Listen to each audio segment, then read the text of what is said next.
Certainly inspired by Thin Lizzy, even from way back. You know, I think Cliff Burton was the biggest Thin Lizzy fan of us all, introducing harmonies into Metallica back on Ride the Lightning days, and good to get back to that again. The dual harmonies are really a part of Metallica, so a lot in there.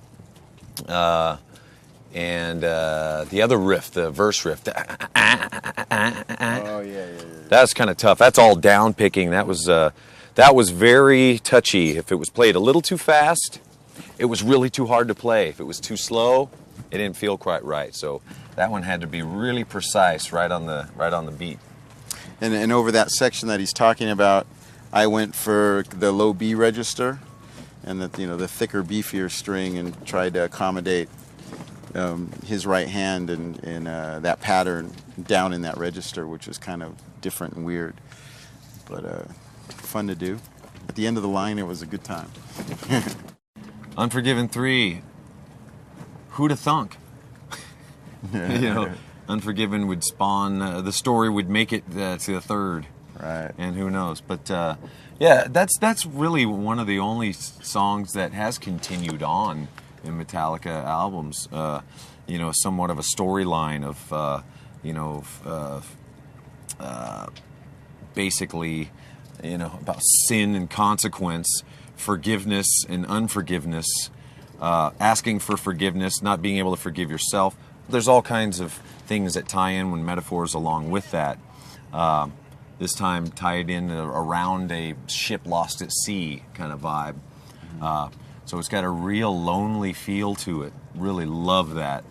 Adrift at sea, really very lost. But also still sticking with some of the theme on how The Unforgiven was written, riff-wise and into chorus and things like that. It was funny. We put up the song titles were revealed somehow before we could reveal them. And Unforgiven 3, people were, oh, how cheesy, how terrible. Oh, it must be the instrumental, lots of talk, lots of, you get the chat room. It's like throwing two dogs in a room and just go, Right. You shut the door and they fight and fight and fight. And then finally, when they actually hear the song, there's just no fighting. It's like, yeah. It's kind of funny. But it creates a vibe. It creates, tension, or it creates, some angst about the stuff coming out. But this song is unbelievable. It moves me every time I hear it.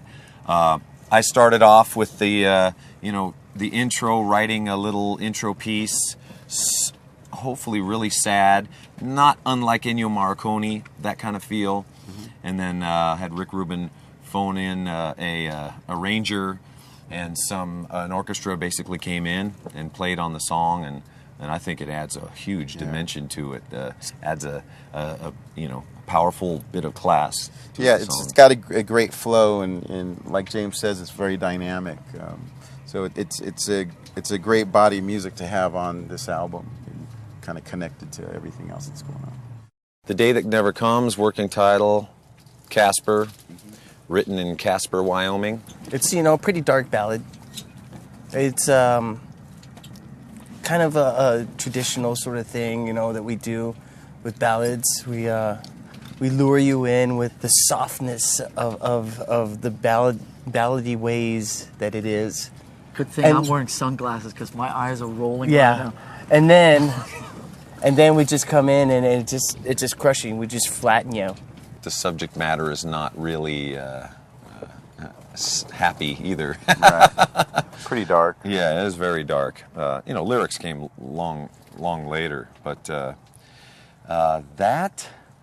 that had very different feels, lots of different feels along the way. Yeah, this song cycled through a lot of changes before we actually ended up with what we have now. Particularly the chorus went through a bunch of changes as well.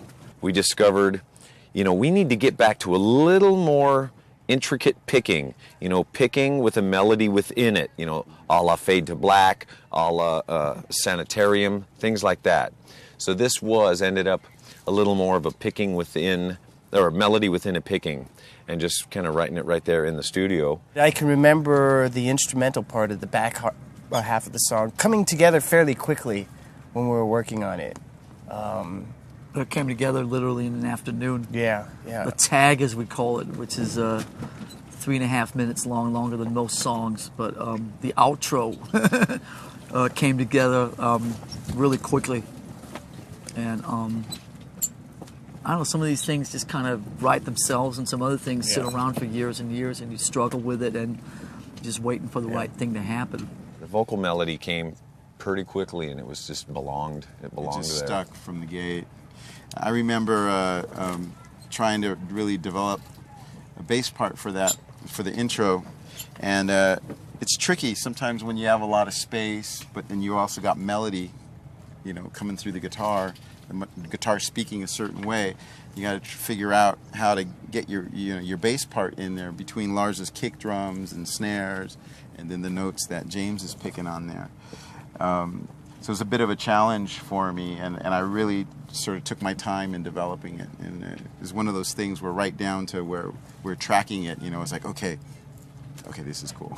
To comment on the guitar solo, that also came together in the afternoon too, and the guitar, it's almost like a written part, because I just sat down and that solo came out, and it worked for the song, and we really didn't even change it at all from that afternoon on. It's like almost like a wild roller coaster ride at times, that middle section. And I remember when I was playing that bass part, that da-da-da-da-da-da, originally it was just the bass on its own, and it was maybe a little bit too jazzy on its own. So we kind of restructured it and got the rhythms in there, the heavy rhythms, and you started barring it.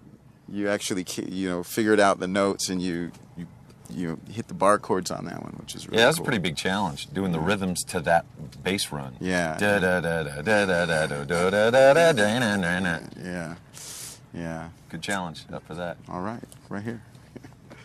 German Soup, Cyanide. We were asked to play, a version of SOS. How would Metallica play SOS? We came up with this riff based on the Morse code rhythm of SOS, and we liked it so much that we just took it upon ourselves to put it in one of our songs. And so what you hear, the very first thing you hear, is us playing SOS but Metallica style, and then it kicks into the next riff and the song starts. And it's a pretty dark subject, cyanide, I've already died. Just to add to the other uplifting songs on the album, it just, fits right in place. The breakdown in the middle has a sort of like Mid-Eastern sort of feel, a harmonic minor sort of feel, if you're a musician. And it's... that whole middle section he's talking about, again, originally came from another song called Munich. Yeah, that's right.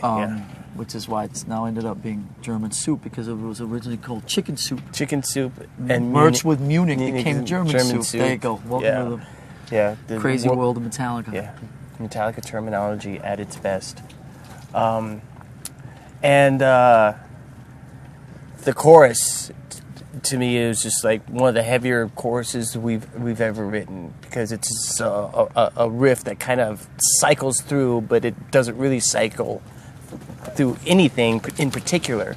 And the phrasing of the riff in the chorus is really unique, and I really, really think that James did a incredible job in singing over that riff, because it doesn't actually mirror the riff. He sings with it, but he doesn't, and it was just really great how that particular part turned out. The Judas Kiss. It starts in one place and takes you so far out, and then kind of reels you back in, and it's quite a musical journey. It cycles through all these different sorts of bits of music, and it's a roller coaster ride. Listen to that song. I'll be the guy that just says what combination of two songs there were.